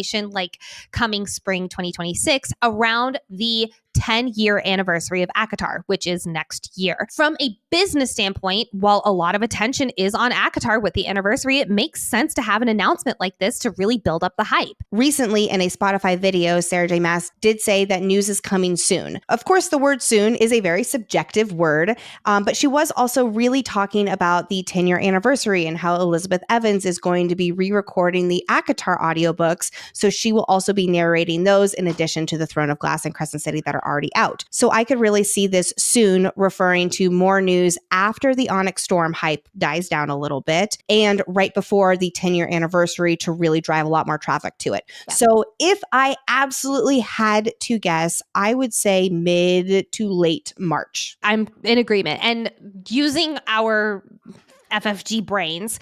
Typically, Sarah J. Maas has released ACOTAR books in May. She did that with books 1 through 4, releasing every year from 2015 to 2018.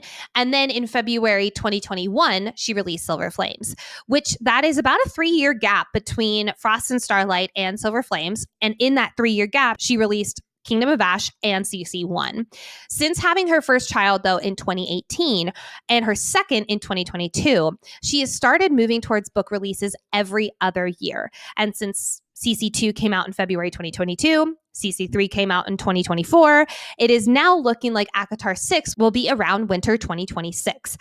She has been moving towards consistently doing a January to March release since 2020. So I definitely think it's going to be in those months. So my best guess is between January and March 2026. That definitely checks out for me. It gives the book plenty of lead up time for everybody to get excited. I have no idea if publishing companies pay attention to this, but as far as we know, the sequel to Onyx Storm, book 4 of the Empyrean series, is not going to be coming out that early on because Rebecca Yarros has said that she's going to be taking some more time between her books. So I could see this ACOTAR 6 really stepping in as the big book release. So it's not competing with book 4 of the Empyrean series there. So yes, I'm in agreement with you. I'm going to say late winter 2026. From Chris, which Inner Circle member is most like the other sister? I took this so differently. So please you go and I'm going to change my answer in real time. I think that you are most like Feyre, and here is why. Number one, she is a go-getter. She needs her goals, and she always needs to be working toward the next thing. That is 100% you, too. She never gives up, either. I think about her learning how to fly as an Illyrian, and really how much she pushed herself with all of that there. I also think about her really loving other people and wanting to always do best by others, and also understanding and respecting herself, and I'll call it her own boundaries as well. And I think that you really exemplify that too. So and you're always looking for that solution. You're always pushing yourself. And I just see a lot of her in you. Thank you. I have two answers that I'm going to combine into one. And that is, I think you're the best sides of more. So I'm talking about like the bubbliness, the all-encompassing, always wanting to make sure the people around you are having fun, having a good time, being that lighthearted, joyous self. And I'm a good hostess. That's what you're saying. No, like you're a good hostess, but you're bubbly, you're happy, you're someone who really likes to have others feel at ease around you. And for that same reason, I'm also going to throw in Cassian. You are like, I could see Cassian singing "Till the Sweat Drops Down My Balls" like any day of the week, especially the Christmas version. Yes, well, and I don't know. You just give me all of the best qualities of Moore and Cassian melded into one person. So I definitely see that because you are so light and bubbly and happy, and you love everyone to have a good time around you. And I definitely see that. Oh, thank you. From Anna Vicky. After covering the whole series, where does Reese stand in your book boyfriends? Who are your top 5? You go ahead and answer who are your top 5. Cassian. Wonderful. I told you before, he's my number 1, and there is no one else who can touch him except me. If I had to choose others, this is not in an order of rankings here, but I would put Xaden Ryerson up there. I would put Luther Corbat up there. I definitely put Kingfisher up there. And I'd probably put Khan up there too. If we were able to just choose one book and one book without any insight from the rest of the series, Reese would still be my number 1 book boyfriend with ACOMAF, full stop. But if we're going book boyfriends for the entire series or / all the books that we have in a series that are out right now, my list goes as follows. Tied for the top 2 are Luther Corbat and Xaden Ryerson. I will make my final ranking after Burn of the Everflame and Onyx Storm come out. Number 3 then is Kingfisher from Quicksilver. Number 4 is Reese. I did some adjusting. He went up a notch. And number 5 is Khan from When the Moon Hatched, closely followed by Rune Dannon, Crown Prince of the Battle and Prey. That's a good one too. I love him. And with that, we are about to begin our Maasverse Madness questions. But first, we love to give the biggest warm welcome to our newest, for the last time, Inner Circle members. Moving on, the Inner Circle is going to be the Iron Squad. Welcome to Azriel. I'm so glad you got in on the last ACOTAR episode. That's amazing. Karina, Dragon Rider Katie, and Camden. Welcome. Woohoo! And if you're like, hey, I want my name shouted out on the podcast and be showered with all the love too, be sure to join the Patreon party at patreon.com/Fantasy Fangirls. The link is, of course, also in the show notes. It's about to get extra crazy with all the Onyx Storm excitement. And we also have a really exciting announcement about our premium offering coming up, in fact, later this week. So stay tuned for more. Today's Maasverse Madness questions include spoilers from the entire Maasverse. And also, friends, we do want to let you know that all of our Maasverse Madness segments, they are in 2 different places. Number 1, they are on YouTube. We have a dedicated playlist for all of them, so you can listen per ACOTAR book of all of our Maasverse Madness from that book. Or we just recently released all of the Maasverse Madness from our entire ACOTAR series deep dive. That's available as an episode wherever you listen to podcasts. So if you're like, oh my gosh, I don't want to go back to listen to every single episode, we got you. They're all in one place for you to go back and listen when you're done reading all the Maasverse. So for today, if you have not read Crescent City or all of Throne of Glass, this is where we part ways. But before you go, we have some fun, exciting updates coming at you for our Empyrean coverage. Tomorrow, literally tomorrow, everything turns Empyrean. We will have 2 episodes in the lead up to Onyx Storm's release. Also, you can keep an eye out on our social media. We will have so many recaps, mini archives, theories, and so much more coming in the next few weeks. So yes, be sure to follow us on Instagram and TikTok at Fantasy Fangirls Pod for all of that extra Empyrean content. And on January 20th, we will have our final predictions episode with Kaya Freites and Gabriel Michael, who play Violet and Xaden in the graphic audio. We are so excited. They are also going to be reading Onyx Storm with everybody else, so they don't have any inside information. We made sure of that before inviting them on. And we are so excited because they have their own theories. They know the characters so well, and it's going to be so much fun talking to them about our final predictions and theories ahead of Onyx Storm dropping. And then after our Onyx Storm deep deep dive. The next book series we are covering is The Kindred's Curse Saga by Penn Cole. That will be starting with book 1, Spark of the Everflame, in April 2025. Link is in the show notes to get the fabulous first book of that series. And also because we know that you all have been asking, yes, our Kindred's Curse Saga coverage is going to be very similar to our ACOTAR coverage, where you do need to read all 3 released books before diving into the very first episode to avoid any spoilers. Chapter 1 of Spark of the Everflame. That's all we can say. All right, we are now going to enter our Maasverse Madness segment of the episode, where we will be answering your Maasverse questions. Like Nicole mentioned, today we are discussing concepts and theories and all of the things that give spoilers for the entire Maasverse. So please only continue listening if you've read all of the books in both Throne of Glass and Crescent City. If you haven't, we love you so much. Goodbye! Bye! We love you! From @HazyReads, what are your theories for the next book / POVs? We know a lot of people are thinking it's Azriel and Elaine, but with the Maasverse, what about Nesta's storyline? So this is really a continuation of our question from earlier about the POVs, because we can't not discuss this without discussing what Bryce dropped on us at the end of the last book. I absolutely think Nesta's storyline is going towards resurrecting the Dust Court, with Bryce's parting line of, quote, "I think that 8-pointed star was tattooed on you for a reason. Take that sword and go figure it out why." When Bryce resurrected Avalon, she saw the 8-pointed star on the floor. She put the Star Sword and Truth Teller into the 2 little slits, and then using her Starborn magic, it was almost like turning a key turning a lock, and she resurrects the land. I think that this is going to be a pretty 1-to-1 similarity with the prison, especially if Nesta discovers her ancestry of being a descendant of the Starborn Fae. She has Truth Teller and the Star Sword, so all she needs to do is figure out her Starborn power. Or she can use the power of the Cauldron here. Just like she brought Feyre and Nyx back to life with the power of the Cauldron, she also has the power of death in addition to the power of life.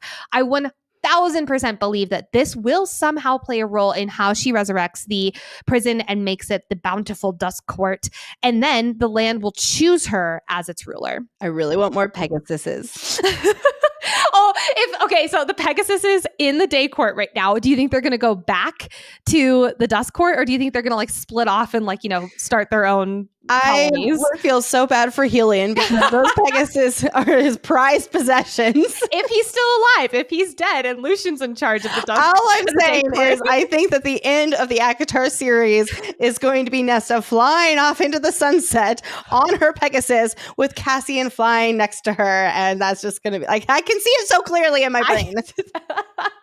I also think the resurrecting of the Dust Court, or the start of the resurrecting of the Dust Court, will lead to Nesta finding out that she is a descendant of Selene. But now I do have to put the caveat of here's what I don't think is going to happen. I don't think we're going to get a Nesta only book next. I absolutely think it's going to be Azriel, Elaine will be the 2 main POVs. It's just a question of, is that with Nesta as the third, or is it the tandem read, like I said earlier, where she'll be a later book, but it's subsequently happening? Alongside this is my big question is, where is Bryce going to weave into this? Said differently, when is ACOTAR 6 going to open? Will it be right after Bryce leaves? Will it be 6 months-ish later? I personally don't think it's going to be before Bryce arrives in Prythian. Do we disagree? I think we might, because I think that would actually hold your Pegasus, okay? So I think that it would actually make a lot of sense for us to get Azriel and Elaine's POV in the months leading up to it. I think that the timeline is something like the end of Silver Flames is 4-ish months before the beginning of House of Flame and Shadow. So I could see this storyline being primarily Elaine and Azriel's. I don't know if I'm willing to make a bet on that, though. I'm about to debunk why I don't think that's going to happen. So let's decide if we're going to make a bet at the end of my reasons here. Because the reason I don't think that it's going to be prior to Bryce arriving is, if we do get more Nesta, in addition to Azriel and Elaine, Nesta will need to have the info from Bryce about the 8-pointed star. If it's also more Nesta, she won't have Gwydion. She will also not know any of the Selene download info. So yes, I do agree with you on Nesta's front, but what I could see is the end of this next book, ACOTAR 6, And it's literally like right as Bryce comes into it. And so it's like a little teaser in the ACOTAR book that it's like, hey, you got to go read this other book now too. Okay, so here's why I don't think it's going to be Asriel's love story before Bryce, though. Because in the Prythian Caves with Nesta, Bryce, and Asriel, in the bonus chapter from CC3, Bryce asks if Asriel has a mate, and he says no. And he says no partner, no spouse, no nothing. And then Bryce says, aren't you curious, my guy? And it's Nesta who replies, yes, we are. If we get Asriel's love story before Bryce arrives, that means that none of the inner circle knows who he ends up with. And that doesn't feel like ACOTAR storytelling if they're hiding in the shadows. Okay. That convince you? You just convinced me. Yep. That makes total sense. Now, I will also throw out, there's also this line about Selene looking like Rhys's sister. And if that line was just a fucking passing ship in the night and is not going to be addressed in ACOTAR 6, I'm gonna explode. I agree, because then I think that will tie into Ramiel and also potentially Asriel's story too. We do know that Anelius was the original owner of Truth Teller. Yep. And so could Asriel be a descendant of him? Ooh, I love that idea. So I am definitely leaning towards the start of ACOTAR 6 being, I'll say, a few months after Bryce leaves Prythian the final time. So basically after the take the Star Sword and the Truth Teller and go figure out why. But then it really does address the elephant in the room, which is how on earth is SJM going to weave in Selene's download into ACOTAR? Are we going to get a statement from SJM where she says, you need to read this book before you read ACOTAR 6? Are we going to get a TLDR from Amryn or Nesta in an Inner Circle debrief meeting? Good God, our poor brains if that happens. I'm just really that's curious. what I think. I think that we are going to get a summary of it and it'll kind of be sprinkled in a little bit. But I don't think that it will be an absolute requirement to read CC3 beforehand. Now, of course, if you read ACOTAR 6 and you're like, what in the world is going on? Yeah, in order to get the full context, you do need to read CC3. But it's manageable without it. Yes. And I do think that if that happens, I do think like Bryce is going to be referred to as like the girl with the pink sneakers. Like, I don't think they're ever going to say Bryce Quinlan in it. I think they're just going to say like girl with the pink sneakers. I'm curious to see how this goes. And I'm not going to lie, I do not envy SJM with that storytelling because that is tricky. Yeah. From Isabella, do you think that the next ACOTAR book will open up the Tog world to Prythian? I think if anything, it would end on a cliffhanger opening up the Tog world to Prythian. Like kind of how CC2 ended with like, hello, Bryce Quinlan, my name is Rhysand, which, oh, so good. SJM has said that she misses the Throne of Glass characters and some of the stories unfinished. To me, that tells me that Aelin will probably not be a major player if there is an opening up in the world because her story is wrapped up with a beautiful bow. But more on that in a second. So maybe Dorian. I could also see Lorcan. Dorian mainly because he lives/rules over Rift Hold, that has to mean something. And also never forget in Empire of Storms chapter 43, quote, Lorcan had seen a kingdom perhaps 300 years ago that relied on barges to sail its goods from one end to another. Spice Watch! Its name eluded him, lost to the catacombs of his memory. Lorcan wondered if it still existed, tucked away between two mountain ranges on the other side of the world. This is Valaris. Like, I mean, this is the two mountain ranges. And Lorcan couldn't remember because of the magic of Valaris. So I could absolutely see a crossover where Lorcan comes into Valaris and he's like, I remember this place. Like, oh my goodness. Now, both Akamath and Empire of Storms came out in the same year. So it also could have been SJM just kind of having fun with the crossover. But I really love the idea of that being an open plot hole. Now, by the same logic, Aelin falls through the world. So that is also an open plot hole. So she could come in and be like, you're the guy who helped me. Thank you very much. There is a major caveat with this, though, because Crescent City really does seem to be the series that ties all of the Maasverse together. And Bryce's storyline was about the Starborn Fae, aka the Prythian line. Ethan's storyline, which we can strongly assume that's going to be the next book along with Tharian, is more about the Fae Shifters, aka the Tog world storyline. So if anything, I think it's much more likely that we're going to get with the Crescent City world more than Prythian, because we've explored the Northern Rift. What about the Southern Rift? What if that is what Ethan does and opens up to Aurelia, specifically to Rifthold? How would that even happen? Because all of the things that they used to open up the worlds are now back in Prythian. Magic. Or hell, maybe that's where everything comes together. Bryce needs to go into the... I think Bryce's storyline is really wrapped up, but somehow they need to get into the Prythian world to get Gwydion or Narbin. Hello, maybe that's how Narbin comes into play. It's actually to get the Southern Rift open. So one can truly only hope. To be honest, though, I would love to see the Throne of Glass characters interact with the Prythian characters more than the Crescent City. Like Dorian and Rhys or Azriel and Lorcan just sitting in silence together would be delicious. Manon and Nesta having a stare-off.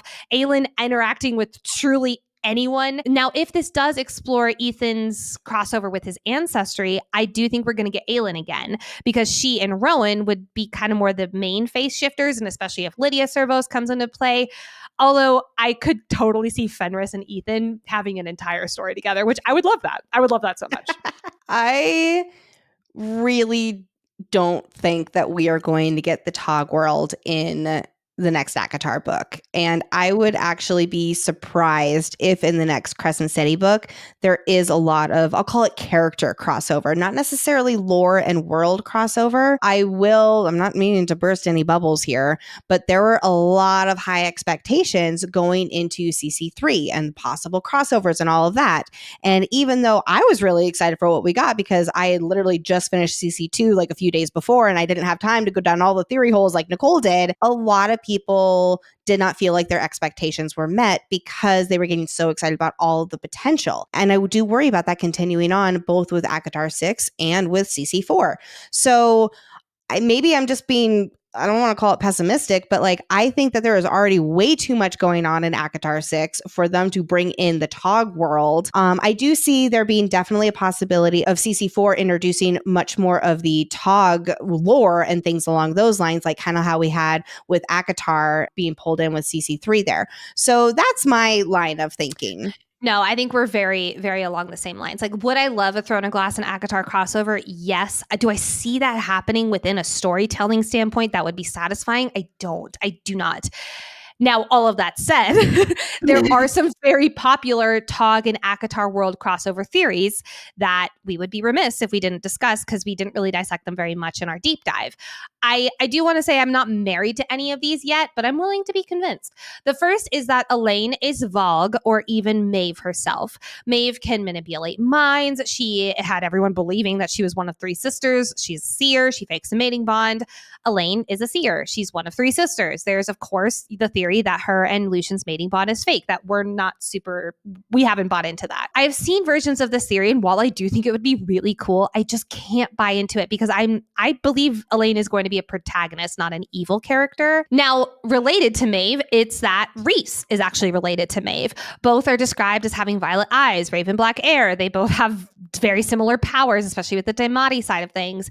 What is Rhys's most common theme, especially in ACOMAF, that we highlighted over and over and over again? It is choice. If you look up the word choice in Norwegian, it's Valg, spelled the same, full stop.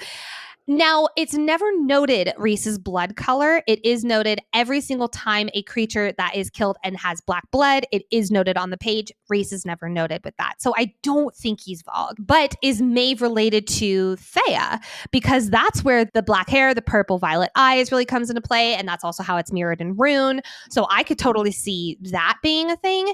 And then there's, of course, the connection that Maeve is related or connected to Morgan. In Irish mythology, Maeve is also known / represents the Morgan.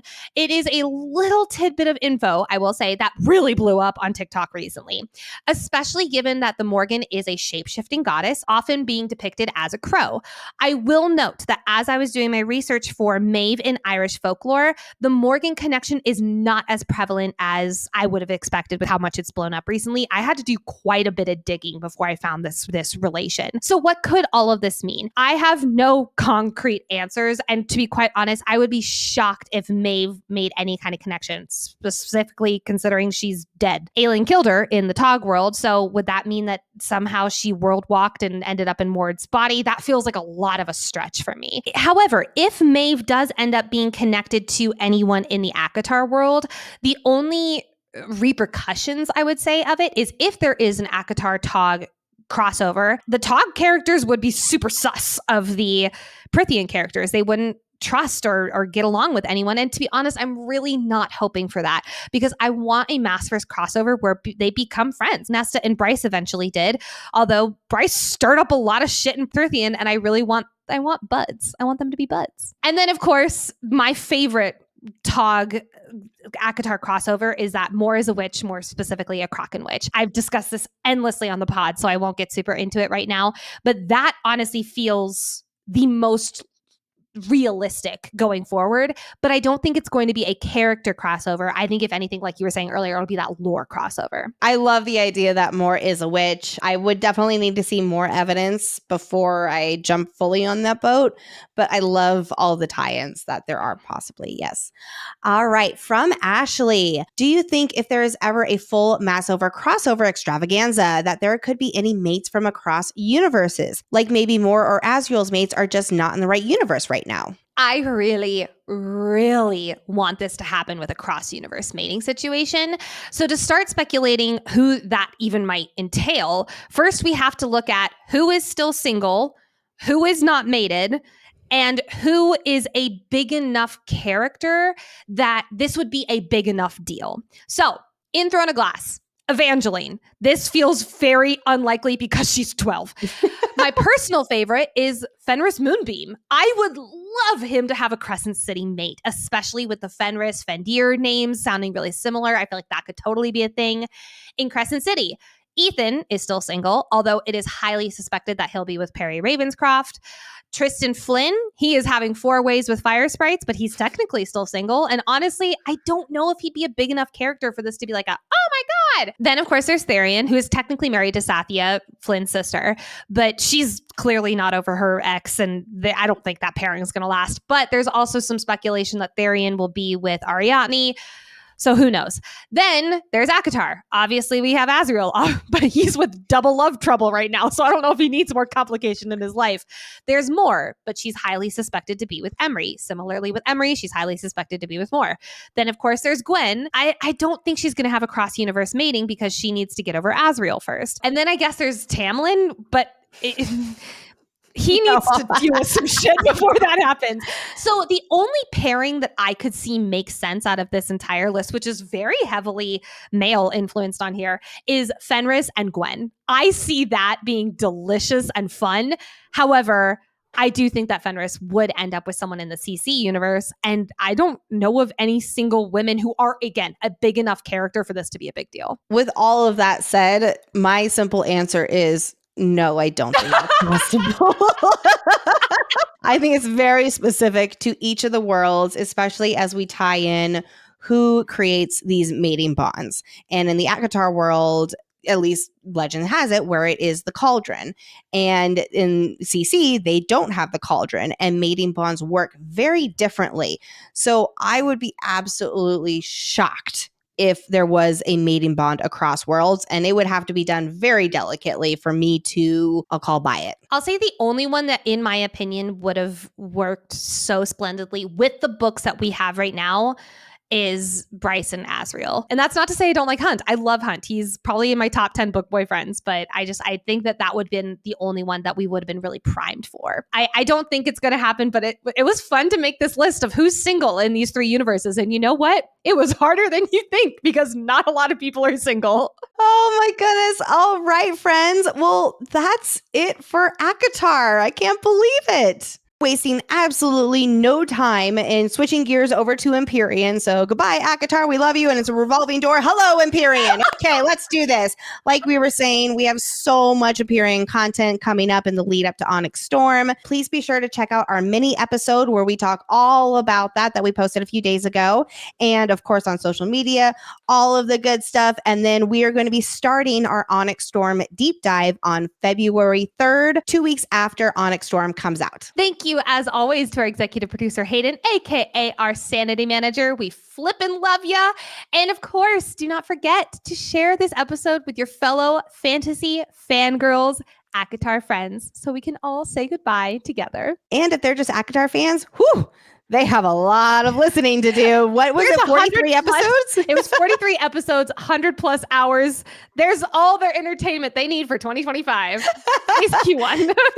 All right, friends. Thank you so much for being part of this journey with us. We appreciate you so much.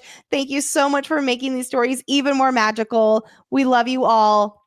Goodbye.